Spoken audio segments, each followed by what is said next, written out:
वे मुतमईन हैं कि पत्थर पिघल नहीं सकता, मैं बेकरार हूँ आवाज़ में असर के लिए। इसमें कवि आम व्यक्ति के विश्वास की बात बताता है कि आम व्यक्ति को ये विश्वास है कि पत्थर पिघल नहीं सकता। जो शासक है वो आम व्यक्ति की संवेदना को नहीं समझ सकता, ऐसा लोगों का विश्वास है। लेकिन कवि को, शायर को इस बात के लिए वो आश्वस्त है, मैं बेकरार हूँ आवाज में असर के लिए।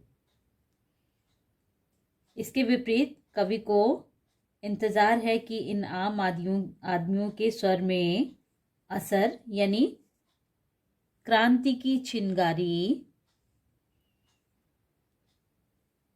निश्चित रूप से आएगी और इनकी आवाज बुलंद हो तथा आम व्यक्ति संगठित होकर विरोध करे तो भ्रष्ट व्यक्ति समाज हो जाए, भ्रष्ट व्यक्ति जो है वो समाज से पूरी तरह से समाप्त हो जाएगा। ऐसा कवि को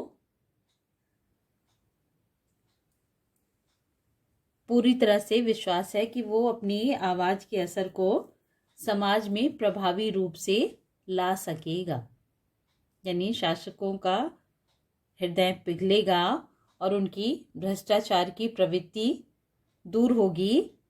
इस बात का कवि को पूरा विश्वास है। तेरा निज़ाम है सिलदे जुबान शायर की, ये एहतियात ज़रूरी है इस बहर के लिए। अब शायर शासक को, निज़ाम यानी शासक को एक तरह से मशविरा देते हुए कह रहा है, तेरा निज़ाम है, आपका शासन है, तो आप चाहो तो इस शायर की जुबान को बंद कर सकते हो, उसे सिल सकते हो, और ये एहतियात ज़रूरी है इस बहर के लिए। ये जो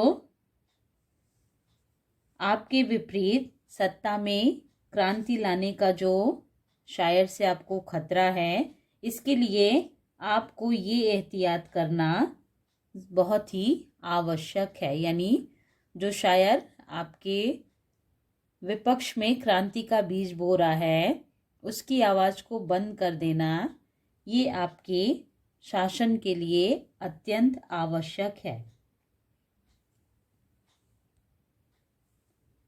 अन्य शब्दों में कहें तो कवि शायरों और शासकों के संबंधों के बारे में बताता है। शायर सत्ता के खिलाफ लोगों को जागरूक करता है, इससे सत्ता को क्रांति का खतरा लगता है। वे स्वयं को बचाने के लिए शासकों की जबान अर्थात कविताओं पर प्रतिबंध लगा सकते हैं। जैसे गजल के छंद के लिए बंधन की सावधानी जरूरी है, उसी तरह शासकों को भी अपनी सत्ता कायम रखने के लिए विरोध को दबाना जरूरी है। जिए तो अपने बगीचे में गुलमोहर के तले, मरे तो गैर की गलियों में गुलमोहर के लिए।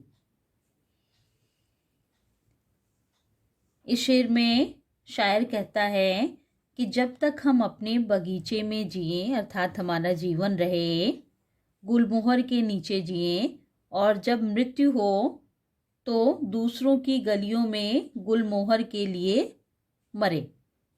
अन्य शब्दों में कहें तो मनुष्य जब तक जिए वह मानवीय मूल्य को मानते हुए शांति से जिए। दूसरों के लिए भी इन्हीं मूल्यों की रक्षा करते हुए बाहर की गलियों में वह अपना जीवन त्यागे। यानी शायर चाहता है कि वह मानवीय मूल्यों की रक्षा करते हुए शांति का माहौल बनाए रखे।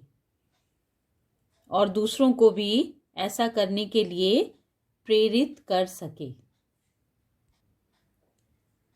कवि सामाजिक क्रांति के लिए बेताब है, साथ ही वह मानवीय मूल्यों का संस्थापक एवं रक्षक भी है।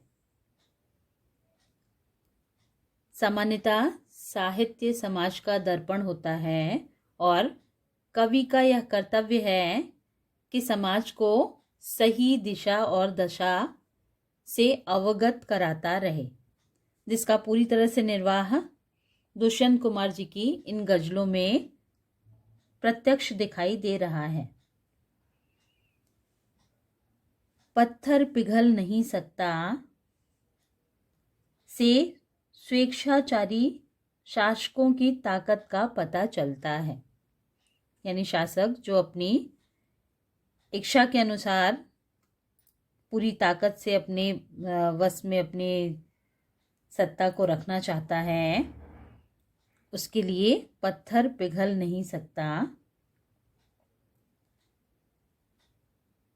पत्थर पिघल इसमें पावंड की आवृत्ति होने के कारण अनुप्रास अलंकार भी है। गुलमोहर का प्रतीकात्मक अर्थ है। उर्दू शब्दावली युक्त खड़ी बोली है। मैं और तू की शैली प्रभावी है। मैं और तू की शैली जो शायरी में जिसका प्रयोग किया जाता है, ये अपने पूरी तरह से ये प्रभावी दिखाई दे रही है। इसमें वर्तमान की भी स्थिति का पूरी तरह से चित्रण दिखाई दे रहा है।